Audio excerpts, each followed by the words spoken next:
Hello, Hi. welcome to episode 14 of That'll Be the Tism. We are a podcast about our lives as late diagnosed, undiscovered ADHD, autistic, no autistic. Here we go. What are Autistic, we again? autistic and AuDHD adults. Hmm. Yeah. So I'm ADHD does come in. autistic. Yeah. You're And ADHD. ADHD. So ADHD does come in there, and we are going to talk about a bit about it this evening, today. Today. So, yeah, welcome. Thank you for listening, and hopefully you enjoy the podcast. Let us know Mm. if you Yeah. do, not if you don't, but if you Yeah, do, don't. if you do like it, then let us know. So, how have you been, Claire? Well, I've been on holiday to Benidorm, as we discussed in the last podcast. Yes, and some And others as well before that, but yeah, well, yeah, I've often discussed my hyperfixation with Benidorm in general. It's always been a reasonably safe place for me because I've been a few times. I know where everything is. This year we were going to the same hotel. Flight was on time. The bus was on time. The cases came off on time off the plane. We weren't waiting around really for very long for anything. And then I got to the hotel, and just as I was walking into the hotel, I put my hand in my bag to get my passport out and realised that my blue badge wasn't there. And I went, oh, my blue badge isn't there. I must have dropped it. If you're not in the UK, a blue badge is a disability badge, like you can use it for parking and things. And my mum went, oh, your purse isn't there. And I said, what? So then we got to the reception desk, literally walking into the hotel for the first time, and realised that all of my money had gone. You need proof of disability to hire the mobility scooter, which I was really excited about. And it had all gone. So luckily, most of the stuff, like my phone and my cards and a bit of English money, was still in the bag. So they must have literally just dipped into the bag, and then I didn't even notice it. So that was the very beginning of the holiday, and it was literally we'd walked out of the airport straight onto the bus and then got off of the bus, and it was about a 3 minute walk. So we think it's actually happened while we were still in the airport. Um, so obviously being autistic, that was like the end of the holiday, the end of the world, like that it had happened to start off with. I'm like, everything's ruined. I'm not going to be able to get my mobility scooter because I've not got any proof of my disability now. But then I realised that I'd not been hurt.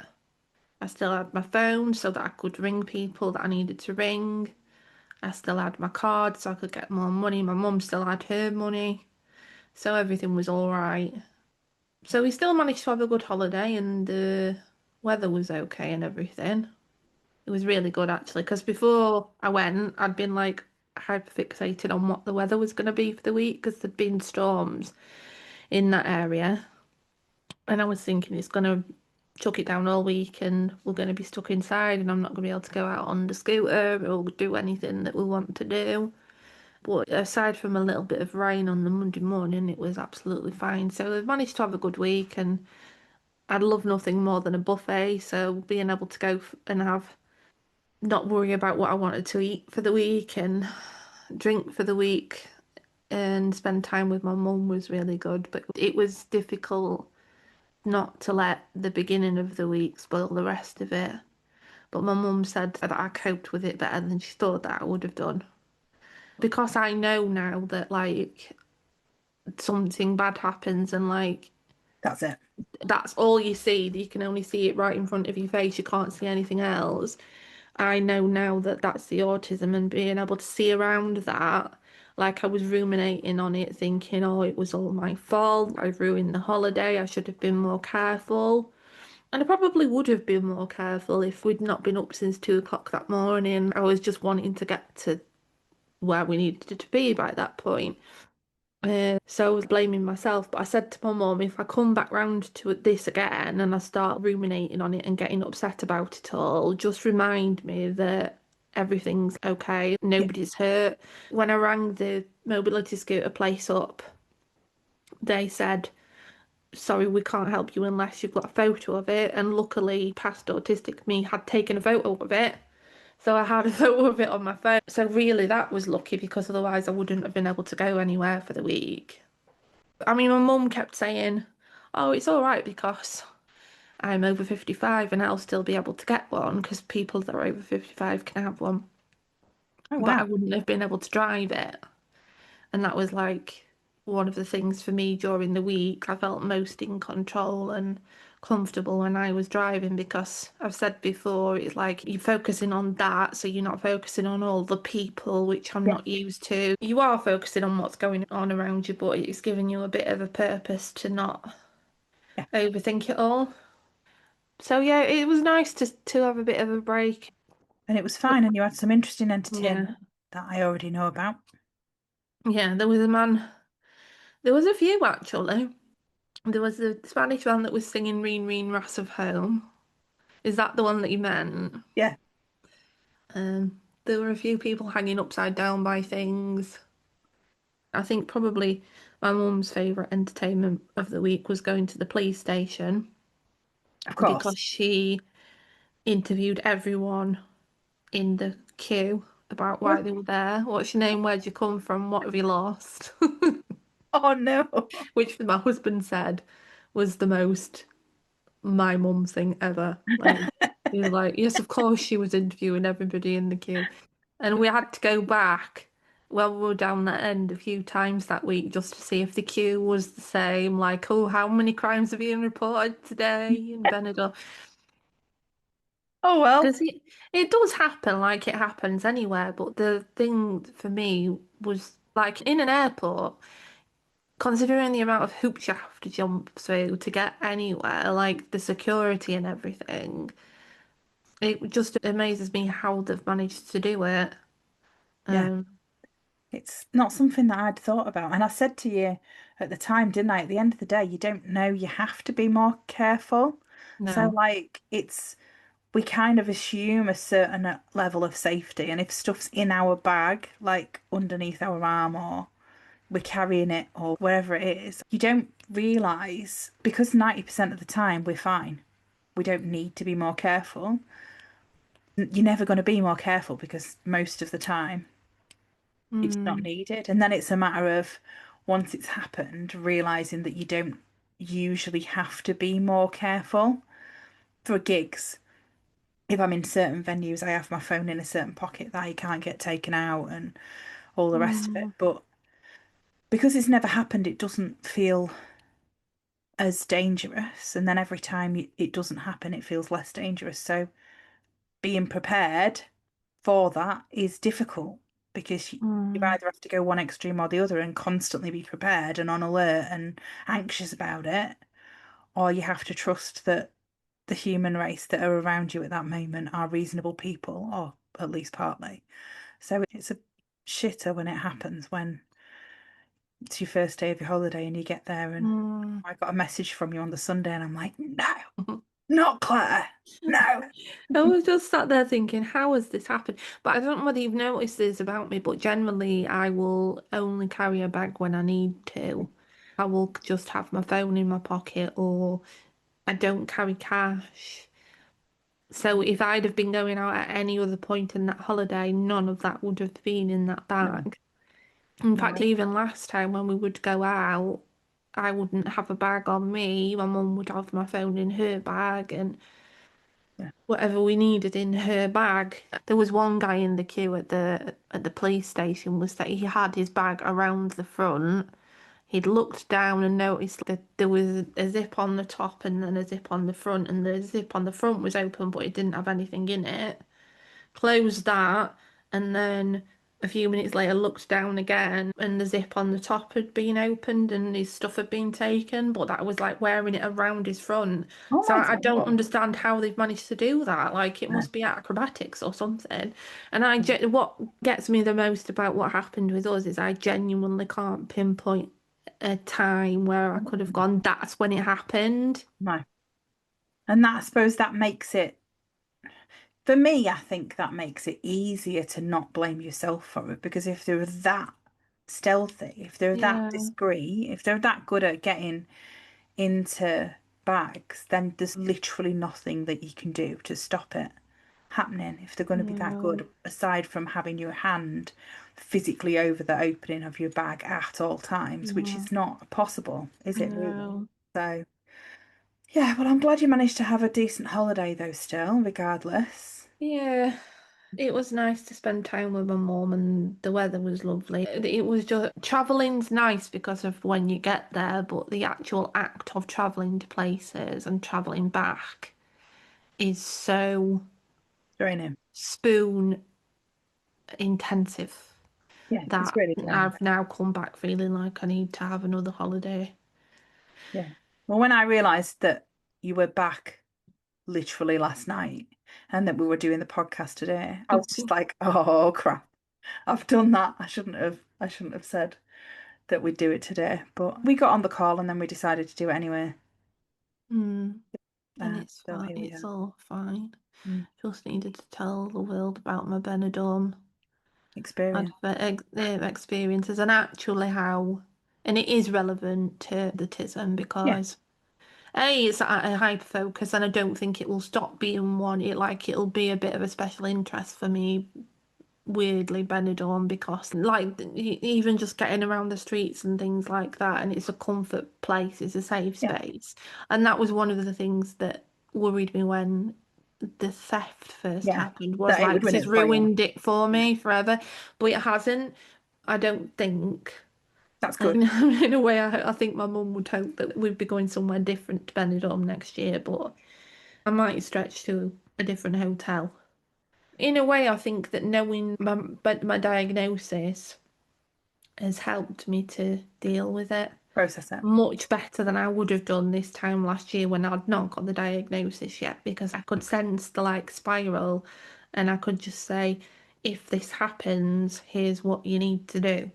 Awesome. So, Well done. catch up is Tism related. It is. It is. Yeah. And yours, I mean, your week is mine's not. definitely. You see, the thing is, right, next to like a theft and things, my hyper focus this past 2 weeks has been Minecraft.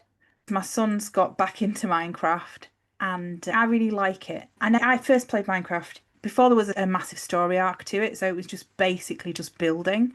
And I got on it and I was just so bored. I didn't understand the appeal. People had just started talking about it. It was everywhere.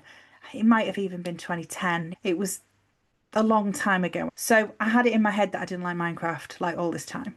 And then my son started playing it about 18 months ago. Now he's going to be 7 next month. So when he started playing Minecraft and he wanted to make mods, and we said, oh, we'll get you a laptop when you're 7. And now he's going to be 7 and he's remembered. So I have to buy him a laptop next month. So that's nice. But now playing Minecraft with my son is hell on earth because in creative mode, he has a very fixed idea of what he wants to do, and I just have to sit and wait for instructions. And it is awful. And I can sometimes be just sat holding a controller on the sofa. And with ADHD, it's just like, oh, it's horrible. It's worse than waiting for rides at theme parks. It's worse than being on hold because I can't do anything. If I start doing anything, if I pick up my phone or read something or start having a conversation with my fiance or whatever, Mom, you need to do this. What do I need to do? Can you tell me? Can you tell me what I need to do? Silence. Like, look, can you just give me an instruction? Silence. And then I'll say, right, what I'm going to do is I'm going to just go over here and do this. And I'll start doing something. And he'll go, no, not that. And he'll come over and break everything that I've just done. It's awful, horrible. So, anyway, about a year ago, I started playing Minecraft in my own world with the aim of completing the story arc. And I've got into it and then I've got out of it, but I'm back into it now. And last week I made an iron farm, and I'm very proud of myself for making an iron farm. And I had to get all the resources. I watched a tutorial on YouTube and I had to get all the resources and basically create this thing where it kills iron golems in a fire pit, and then the iron comes into a chest, and I can use it because I'm currently looking for diamonds to make a suit out of diamonds so that I can go into the nether and find some blaze rods. Anyway, so there's I lots of think I'm not the only person that's going to be listening to this and thinking, what the chuff is all of that? all of Like, that. I I'm have not questions. basically in Minecraft, in survival mode, you have to find the resources before you can use them to make things. So, like, you have to, before you can make a pickaxe, you've got to find wood first and make a pickaxe out of the wood so that you can mine the stone to make a stronger pickaxe, so that you can find iron to make a stronger pickaxe, and so on and so forth. And the Minecraft world is enormous. So, finding iron is a very time consuming task. And there's little workarounds that people have found over the years to make farms, which are like an automated process that tricks the game into providing extra of a resource. So basically, there's this thing called the Iron Golem who pops up in villages to protect all the villagers, right? It automatically happens when there's a village created that has 20 beds with 20 villagers. So I had to like coax some villagers into a pit and then breed them to make baby villagers by feeding them carrots and beetroot. And then I had to put all the beds in and I had to give them all jobs. And then this iron golem spawns just above them on a separate level. And then there's water there that pushes him into a lava pit that kills him. And then you get like between 3 and 5 iron, I think, per golem that you kill. And it just happens automatically. If I'm within, I think, a 64 block radius of the farm, it's just going on in the background and it's quite good. Anyway, so I have started taking lunch breaks as a result of my Minecraft hyperfixation. So it's been a really positive thing. I don't know whether my fiance would agree that it's been a positive thing, but it's been a team effort. He looks things up and I do them. I mean, I'm like, he's reading his comics or on his phone or whatever, and I'm like, how do I do this? So he just goes off, poodles off and researches it and then tells me what I need to do. It's quite nice. I've been quite Hmm. enjoying myself and having a happy time. I've had a few things, but that's been my main hyperfocus, and I like it. It's forcing me to have some downtime, and it is Hmm. proper downtime, so it's good to be hyper focused on something that isn't work related for a change. And I I finished a didn't. book. I finished a book yesterday. I finished a book while I was on a Did you? holiday. Well done. I've realised that if I have a book on my tablet when I'm on a plane and I've got no internet to do what I think really is a stim scrolling through Facebook and social media It could be. because there's no reason for me to do it, but it like sort of 90% of the time, unless somebody's being annoying, calms me down to like look on TikToks and yeah. But you can't do that because there isn't the internet in the air unless you're flying on a plane that's not Ryanair. We're not sponsored by Ryanair, but if they want to sponsor me to go to Benidorm, that would be nice and hire me some security next time.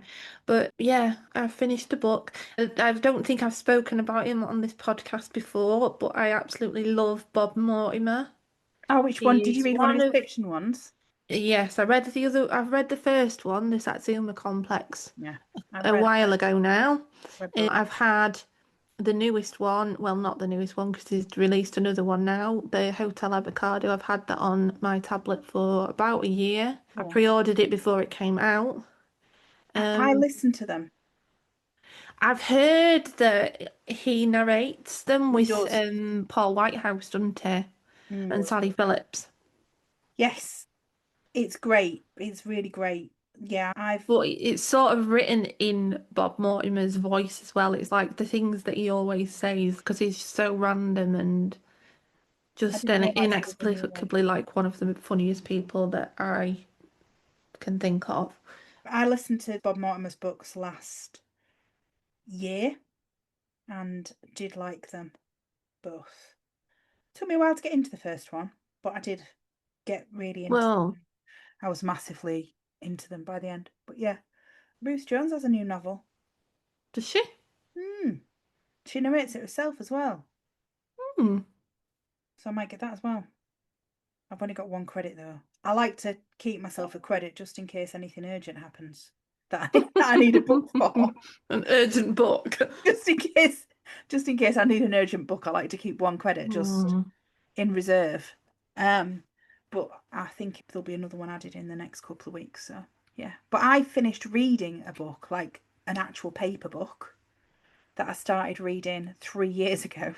I started reading The Hunger Games, The Ballad of Songbirds and Snakes. Yeah, I've not got around to reading that one yet. The film was released in early 2023. Yes. And I said to my fiance when we first saw the trailers for the film, so it would have been late 2022, that I've read all the other books before seeing the films, and so I wanted to read the book before I saw the film. And he had the book, and he lent me the book, and I started reading the book. And I finished it yesterday. So it's taken me just under 3 years to read a book, but I have successfully finished it, and now we can watch the film that I've been making him wait to watch for the last 3 years. And we've got the new book, and he said to me yesterday, oh, you can read this one. He's not read it yet. And I'm like, do you want to wait 3 years to read it, or do you want me to let you read it first in case it takes me another 3 years to read this one? Because I find reading very difficult. I think it's definitely got worse as I've got older. It's got worse the more screen time I have, the more work I do with words and numbers, the less I want to read in my spare time. I listen to audiobooks in the car. Discovering audiobooks was a game changer for me. If I make time to read on a weekend, and last week there was a night that I wasn't sleeping and I tried to remember the words of my therapist that basically said, Emma, at night time, if you can't sleep, do something not on your phone. And I went downstairs and I read for like 45 minutes, and then I went back upstairs and fell back asleep, which was very nice. So I do need to start another book, but that was an exciting thing that happened to me yesterday. Finished a book. I'd like to keep the habit up now that I've read one, but we shall see, because I think the crucial time would have been continuing to read on the plane. And I couldn't do that with any of the new books. I would So I just keep reading Bob Mortimer over and over again forever. I would highly recommend to all of the listeners of our podcast a book called The Cassandra Complex by somebody called Holly Smale. And Why don't I know that? Our friend recommended it to me and said that it was the most relatable she's ever found any book as an autistic woman, especially undiagnosed. And it is fantastic. And also another one, which is called Lessons in Chemistry by Bonnie Garmuth. Anyway, that's also about a lady who is almost definitely autistic, and they are fantastic. They're both great. They're both wonderful. I would highly recommend them both. If you are a book person, then they are my recommendations of the moment, even though that's not what we're here for. But you know, we're not going to start doing book recommendations because I only read a book once every 3 years, and Emma takes 3 years to read a book. So I'd listen to a reasonable amount of them on audio. I listened to both of those books because I've been reading one for the last 3 years, and I don't multitask with books. I have one that I'm reading. I have several workbooks probably that I've started, but fiction books, I only have one on a go at a time. Otherwise, I would get very confused when the different characters from the different books weren't friends. Like, what are you doing here? Living in the same world. Anyway, so that's the hyperfocuses of the week, I think, of the fortnight. So now to the main segment. Yeah, we need to have a rave. And why do we have a rave, Emma, for people that may not know? We have a rave because in episode 1 we decided it would be a good idea to have a rave, and so we found one, and now we do a rave. Because that's just what we do. And it's 10 seconds. We did make the rules. I forgot about them. But that's why we have a rave. Why we have a rave, it's all good. I'm going to play the rave. Are you ready?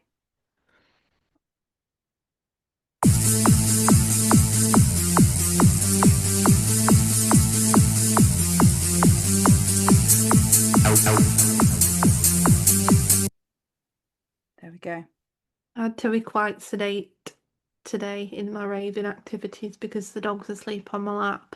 Oh, bless her. And I don't want her to fall out with me again. No. Because I left her. In fact, no, as soon as I walked in last night, she basically just attacked me and didn't leave me alone. And then she just kept looking at me like, Just checking you were still there. well, yeah, she was literally just looking at me and whining like, where did you go? Don't do that again.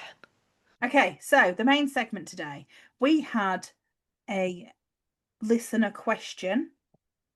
A listener of ours was waiting for both her ADHD and autism assessments, and she recently had her ADHD assessment and was told that her autistic traits are far more prevalent.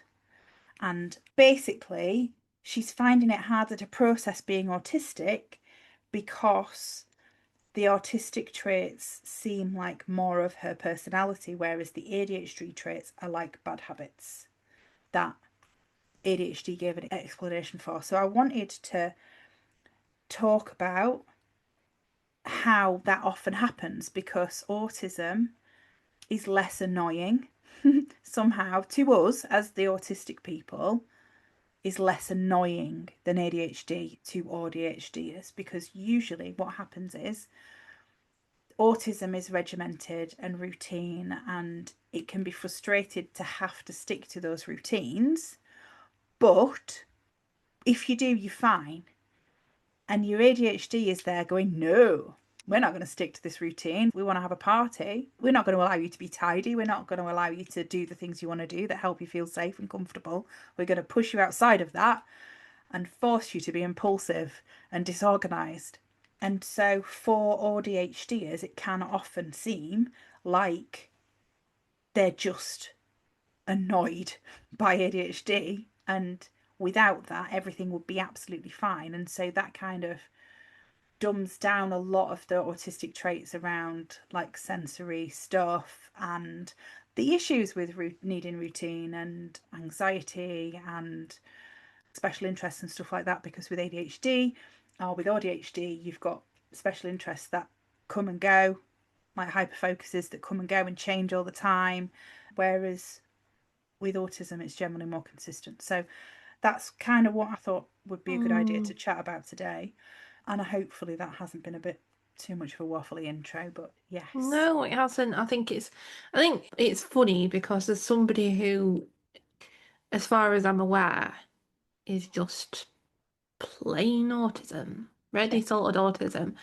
I know that the grass isn't always greener on this side, Oh but no, absolutely. you can see how, because it's not always a case of if I do things in an ordered way and I do things the way that I need them to be done, I'll be fine because Oh no, that, I mean, that's a massive you oversimplification. but it's no, and I don't mean it in that way as a criticism. I mean it in a way of it must be much more copable than the chaos that is. Yes, I know that that's what I need, but there's this other side of me that's going, let's just buy loads of random stuff. Let's have pieces of paper everywhere. Let's do, and you know that the autistic side of your brain doesn't want that and wants like everything to be filed away and organized and to close your laptop at the end of the day and you've done everything that you need to do. Yeah. I mean, we did speak about it briefly last time, didn't we? Because I was saying how I'd like to be able to get to the end of something before I can leave it, but my brain sometimes doesn't let me start the thing that I need to finish before the end of the day. So then Yeah. I can't finish it. So then I have to leave it, or I have to just work late. And sometimes I can't work late because I've got a child to look after and things. But it's like having multiple personalities that argue with each other Mm. and that need different things. And it is quite frustrating. And I have spoken to quite a few clients that have described the ADHD as the problem. And it's like if we could sort the ADHD out. But then from my own perspective, I am hopefully the end of this week, early next week, starting ADHD meds. I have an ECG tomorrow. Once I've done that and submitted that to Psychiatry UK, I will be able to get my meds, start titration. And I am terrified that I'm going to get more autistic. because I know a lot of the things that I've identified in myself as autistic traits, I don't want them to get worse. I don't want my sensory stuff to get worse. I don't want my need for routines and struggles with change. Like, I don't want that stuff to get worse. I quite like not having major issues with change, because one of the biggest bonuses, I guess, for having both is that some of the things that are hardest with autism, like unexpected changes in routine, ADHD helps with that. And children are reasonably unpredictable. And so it helps think on my feet a lot more. I'm worried that I'm not going to be able to think on my feet as much with medication. You'll probably have spoken to people with more experience of it than I will know, but I think it's more the case like you've got, if you think about it as two separate conditions, Yeah. if you had like an arm problem and a leg problem, and the leg problem was like the one that was causing you most trouble, you'd fix that first, but then you'd still have to deal with the arm problem. But that doesn't mean that you can't deal with the arm problem. Like, Yeah. I think knowing, even though I struggle with change and the traits that I have being autistic, obviously one of my biggest one is rumination and worry. You've already got the benefit of knowing that that's what the Tism does. If we don't know Yeah. what the Tism does, but out 14 episodes in, and with the levels of experience that you have with autism as a special interest, There's a then we've problem. got no hope at all. I think with autism, I think a lot of that is there's no medication for it, but a lot of the reason for knowing is knowing that I'm doing this because of this. Yeah. And going back to my Benidorm thing, knowing that I would likely come back and go, oh, this is all my fault, I've ruined the holiday, I should have been more careful, blah, blah, blah, blah, blah. Knowing that I would almost definitely do that, I could Avoid doing it. cut that trap off for myself. And you're sort of gonna be potentially a way behind in your management of your autism when that becomes fully unmasked. We'll see what happens.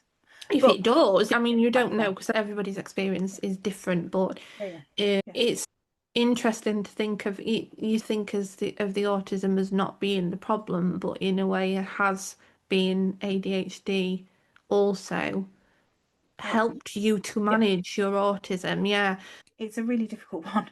But I think it's quite common for AuDHDers to not see their autistic traits as clearly, because the ADHD ones can be the most Hmm. frustrating, is the answer to the question, really. But it's also obviously another thing that this listener asked about was whether it's ableism and not being able to accept autism, which is also a potential thing, because obviously Yeah. the whole autism is a huge pill to swallow when you're like in your 30s and 40s. You have a clear image of what autism looks like in your mind, and so relating the person that you are and who you always have been to that image, which we've discussed before, is quite a challenge. But I think when you've got ADHD traits that are masking that, I mean, I didn't see autistic traits in myself because my ADHD traits were much more prevalent, because every time I read a traits list for ADHD I could tick off most of them. And when you look at an autistic traits list, you have to, before you can identify with that trait, especially as an AuDHDer who has ADHD getting in the way, you have to take away the coping mechanism. You have to say, if I wasn't doing XYZ to make my life easier, would Mm. this trait apply? The sock thing is a good example to use. That if I didn't buy all of my socks from this one place, would I have problems with sensory issues around clothing? And we've talked about sensory issues around clothing reasonably often. So you've kind of got to take away the coping strategy to be able to identify with the autistic trait commonly, Hmm. and more so when you've got ADHD getting in the way. And often it can be quite challenging to see when it's just how you are and how you always have been.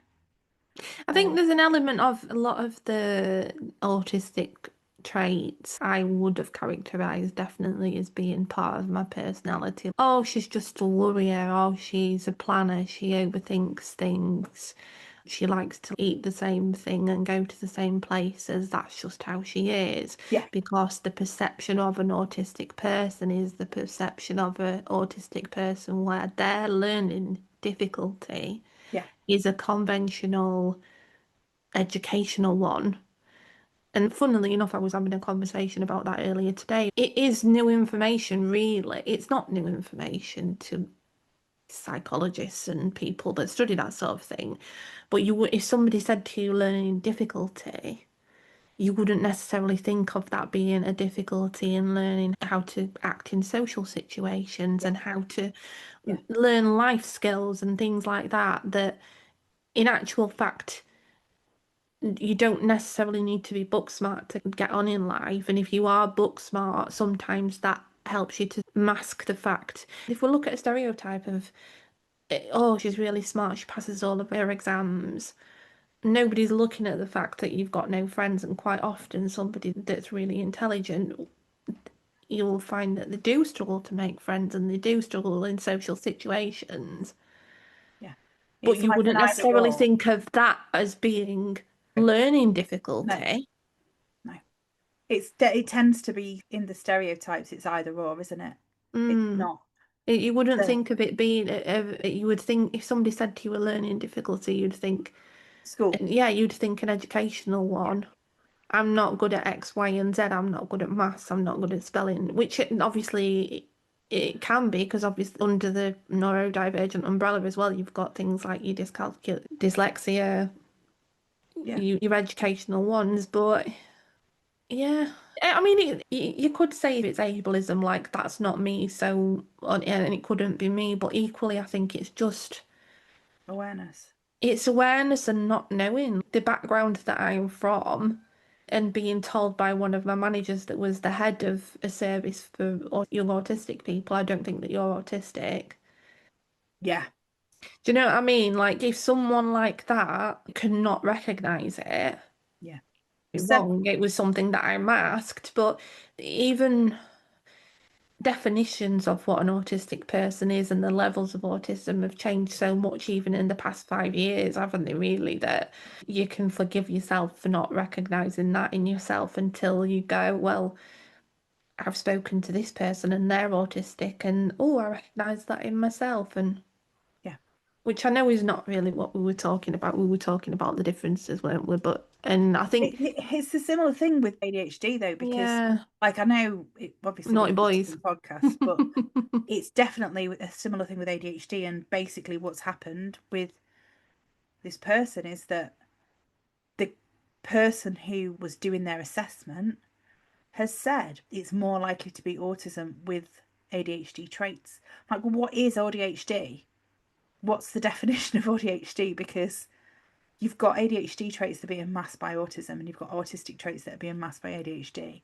So if you have traits of both to a point at which they are causing an impact, then surely that's what AuDHD is in the first place. But because this person couldn't see specific examples that were very stereotypical in this person, it wasn't enough to be a diagnosis. And when I went for my ADHD diagnosis and was told that I had to get an autism diagnosis first, because that changes the way that they approach the ADHD diagnosis, because they can't have the same markers when you've got someone who is autistic. I mean, in my view, the bigger conversation is there needs to be a separate diagnosis for combination, but that's a whole other kettle of fish, which if you go on LinkedIn, there's lots of people talking about it there. But yeah, I think I've seen a lot about changing even just the levels of autism.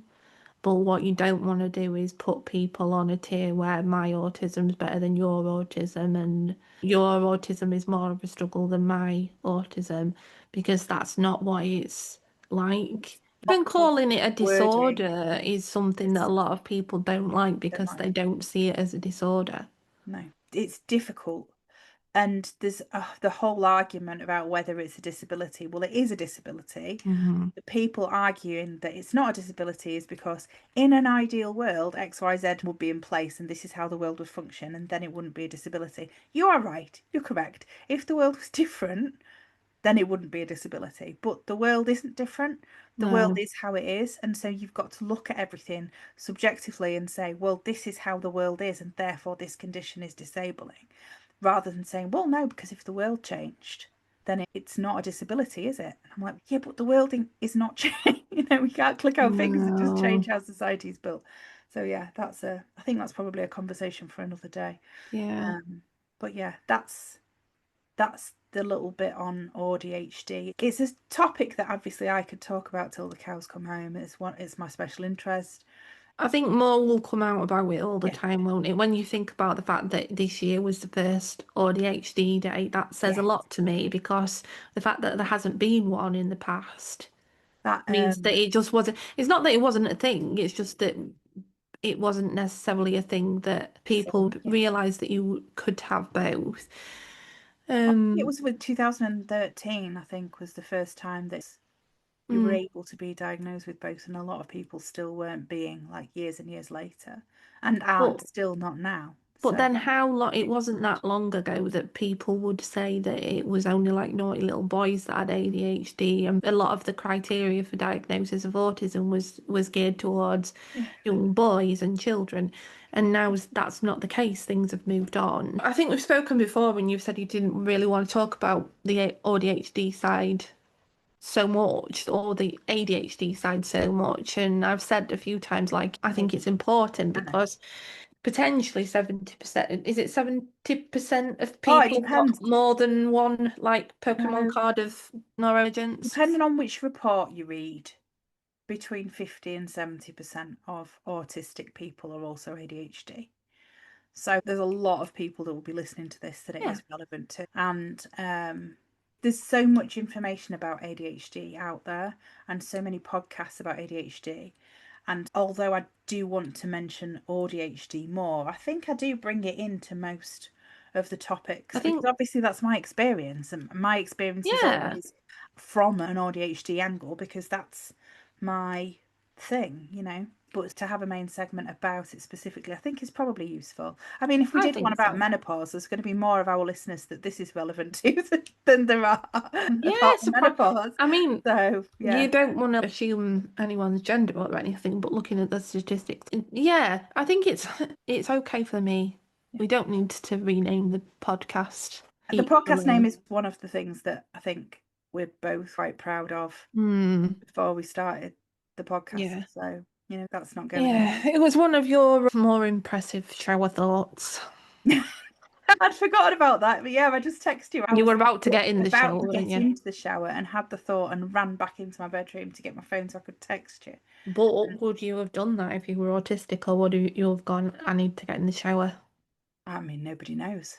This is the rule that it will, maybe Yeah. we will soon. Popcorn brain might not have been as much of a thing without Mm. the ADHD.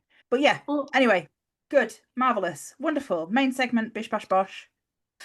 Now we're going to talk about weird food shit. yes. Oh, actually, before we talk about weird food shit, that's going to be the trait of the week. We're going to just mention briefly Elvis, I think, aren't we? Yes, although he's not actually called Elvis. He's not called He's not. Elvis, but we have So, had a message from a man in America who is an Elvis impersonator and is also autistic. And hmm, so at some point, we may have parts of his story to share for our listeners. And if he is listening to this, then hello, hello, Aaron. We just wanted to, like, shout you acknowledging out. that your Um, existence Thank you very much for matters. listening and for your lovely feedback. Yes. And I'm waving, and I don't know whether you watch us on YouTube or not, but I'm waving. So Yeah, it was a good wave. But it yeah, was a so lengthy wave. it was a lengthy wave. But yeah, Yeah. I thought it would be nice to just mention Aaron. He sent us a lovely message asking if we would be interested in having him on the podcast. And we don't currently intend on inviting people in to the podcast because we talk enough when it's just us. Mm. But if anyone would like to send us their experiences of their life as an autistic person, then we will be able to include parts of your stories if they are relevant, but like in with our own. And that is a good thing to do. So if anyone wants to send us any information like that to share, email us at that'llbethetism@gmail.com, and we will shout you out and include your stuff with our stuff, because, you know, we're all a big happy Tism based community. And then we may as well just briefly mention Trish. Trish K phobia was triskaidekaphobia, which is fear of the number 13, not fear of holes in crumpets and other things, or other things, as was suggested by two of my nearest and dearest people. When I was talking about Trish, they were like, oh, is that the thing with the holes? No, it's not the thing with the holes. It is the number 13. The thing with the holes is called something else. It's trypophobia in it, I think. Trypophobia or something like that. Yeah, I mean, Trish very well might have holes. Trish might have but holes. That's Trish's business. It is. I mean, most people have holes of some kind. Anyway, moving on. We ought to leave that bit in. Yeah, yeah. We're not hole shaming on this We're podcast. no hole shaming here. Okay. Weird food shit. So last Monday night, At some point my in time, fiance got us a vienetta for pudding, which is always appreciated because I love a good vienetta. And we got it in our bowls in front of us, and I said to him, what are you doing, high-fiving? No, you need to explain what vienetta is for people that are not in this country, because for anyone that doesn't have a vienetta, right, I know this is a thing that we need to do for people that are outside of the UK. We have a listener that points out when we're but we are in the UK. It's hard for us to remember. I was going to say to remember that anyone else exists, but that's not true. Imperialism. It's just the UK is all, and that is. But it's difficult to remember that not everyone knows all of the things that we know. That's anyway. Whatever. Oh my God. It's difficult to remember that not everybody is right. It's difficult to remember that sometimes they sell things in the shops here that they don't sell in other places. Is that better? Yeah. Yeah, good. And vienetta is a lovely ice cream based dessert that we got the mint one, and it's like layered ice cream and dark chocolate. And then there's mint ice cream and there's vanilla ice cream, and it's like easy to separate into chunks, and it's a proper nostalgia kick because it was a massive thing in the 90s. And so have I explained what a vienetta is? Yeah, I'm just going down a rabbit hole on the podcast here because I need to know whether it's called something else now in America. Well, it might be. Or whether you've just explained it for no reason. But carry on. Good. Apparently vienetta does exist in America. Oh, well. If you're in America and you know what vienetta is, let us know. Yeah. So, vienetta, we were having it for pudding, and I turned to my fiance just before we started eating and says, oh, out of interest, how do you eat vienetta? And he looked at me as if I'd just asked him something that was completely insane, and just got his spoon and said, like this, and just rammed his spoon into the top of the vienetta and started eating it. And I was like, that's weird. Because I eat my vienetta in layers like it's supposed to be eaten. Because you cut the slice of vienetta off, it's a cuboid essentially. You cut your slice of vienetta, and if you tip it onto a side, you can slice it. You can layer it up so that there's a little bit of ice cream and a little bit of chocolate, or a split of the two things. And if there's any kind of food that's in layers, I think with the exception of lasagna, but I think I would have to eat a lasagna to find out whether I do the same thing with lasagna, because I might, there's every chance. And if there's any food like a cinnamon bun, I had a cinnamon bun yesterday, and I just sort of unwind it. I kind of unpack my food as I eat it, and that's an autistic thing. If I'm having cheese on crackers, I have to make sure that I've got exactly the right amount of cheese for the crackers. The crackers are covered sufficiently, and I eat it in order so that I'm cycling through all of the different cheese and all of the different crackers, and I'm left with my favourite one at the end. Same with a box of chocolates. I have to eat chocolate in rounds. My weird food shit was one of the clearest autistic traits when I started looking at autistic traits. I used to have my apples cored and peeled, so much so that I didn't eat apples for a long time because I was quite embarrassed about having to have them cored and peeled. So yeah, weird food shit. Claire, what's your weird food shit? Definitely the apple one. Like, I wouldn't eat an apple if it wasn't pre-chopped up. In fact, I did it with a pear on holiday, and my mum was like, "You've not left yourself very much of the pear left there." Like, she would cut it lengthways and then maybe stop at the pips, and I'm like, no. I eat pizzas and burgers with a knife and fork.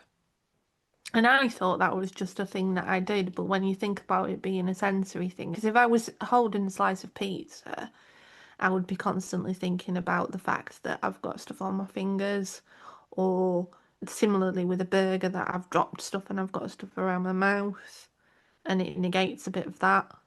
They're the main ones, I think, and then You did say that you lay a vienetta as well, though, didn't you?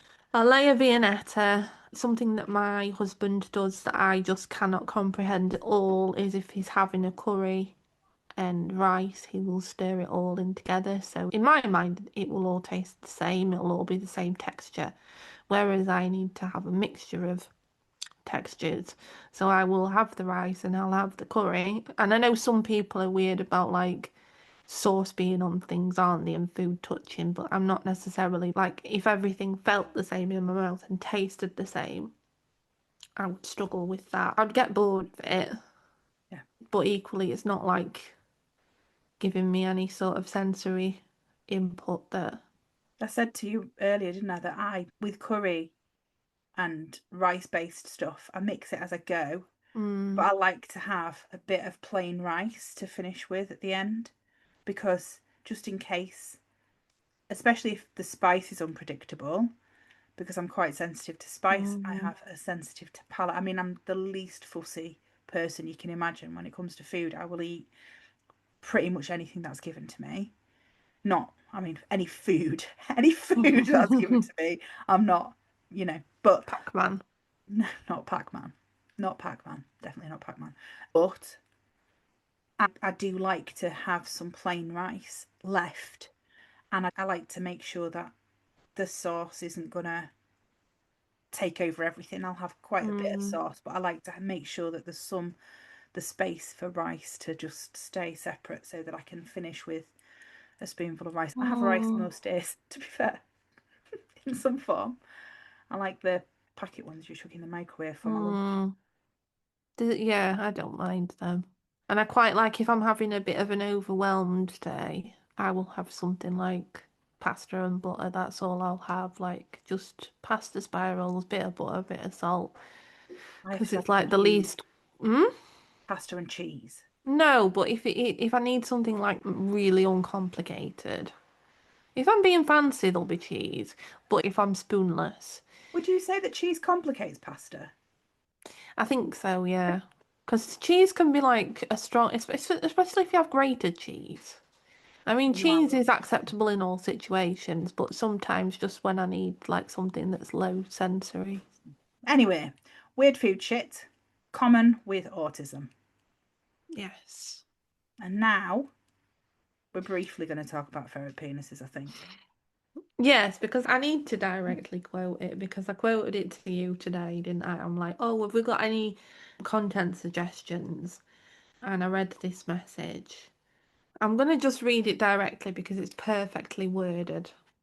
So, have you looked into ferret penises? Yeah, you did say that. Yeah. They have a hook on the end like a cat's claw. It gets stuck in things like the cage they live in. And the person that sent this to me said that when they had a ferret, they had to unhook it from dangling from it with his whole body weight a couple of times. So her ferret was just dangling Oh my by his God. penis hook on more than one occasion. So you found Sorry, because you wanted to. I didn't mention that part to you, did I? I You just said, said, "Have you looked into ferret penises?" and Because so I I said, thought that's the perfect phrase. yeah. So I said, no, but I will now. And then I did. I Googled ferret penis. And the first thing I found was, I mean, I looked at some images in my second search of ferret penises because I wanted to understand the first. And then I saw the hook and I thought, how is that even possible? But I'm going to go back to this. I couldn't find any pictures that make me understand this. But on ferretworld.com, there's an article that says people are mistaking ferret penises for belly buttons and kissing them. And then there's like a lot of memes with ferrets saying that this is awkward and sticking their tongues out and stuff. And apparently, when people don't know the difference between a male and female ferret, they mistake the little round bump in the middle of a male ferret's abdomen as a belly button and either kisses it, pokes it, tickles it, rubs it, blows raspberries on it. But then would the hook not come out? And well, this is the thing that confuses me because it's in the belly, you know, in their abdomen, and usually it's retracted into their body. So the only sign of it is like a small lump on their abdomen, So, which is covered with a fold of skin, and then it comes out when they're wanting to do the jumbly bumbly. the question that has arisen for me now, if you will pardon the phrase in this Sure, context, anytime. is now, if it's retracted, Mm. have we got a hot testicle hypothesis situation? I Are don't know. ferrets also immune to certain cancers? Um, I don't I'm think we're going gonna, to find out the answer today I'm because gonna that'll have make to, yeah, but I'm gonna have to Google ferret testicles you don't have to do to that. add to my search of ferret penis. You know, there was a quiz show a few years ago where they looked at the most recently searched terms on someone's search history, and it's a really good job that, you know, that, yeah. Just don't commit any crimes for the foreseeable future because if they're like, oh, Emma's committed X scary, scary crime or something, not that you would, I haven't and committed like any your crime. search history, well, just have a look at in a search history to see like if she's been Googling how to bury a dead body or something, and your search is just ferret penises. That So, might have done that. the answer to the question is that although the penis is located in the middle of the abdomen, the testicles are located near the anus. Similar to tomcats, is what it says. Oh, but now you said anus on the podcast. Are we now going to need to? So No, is hang on, anus all right? hang on. So the testicles are located near the bum hole. Is bumhole better than anus? I don't know. Email us I think anus at is that'll probably be the fine. tism at gmail.com. Let us know if you prefer anus or bumhole. I don't think you should email us that. I'm not Why? sure I want to know. We would do a poll. We could do a poll on our social media. I don't No think we pun can do that. intended. No, Claire, that's taking it a step too far. Anyway, On penises. that note. On that note, ferret penises. I think that's the last thing we wanted to discuss today Yes, that was the last thing on the agenda. on the agenda. We had some interesting things on the agenda today, but yeah, I think we've done now. So thank you for listening. Yes. Where do you need to go to find out about all of our things? All of our things are at linktr.ee/that'll be the tism. If you have any feedback, it would be actually really nice if people could give us some reviews because we don't have very many reviews. And now we've got 45 subscribers on Spotify. I'm hoping that somebody else can help us get some more stars and give us some reviews. Hopefully, if they're good. If they're not good, then just don't bother keeping them to yourself. I mean, you could send us constructive feedback probably on an email, but I'd rather you didn't rate us 1 star.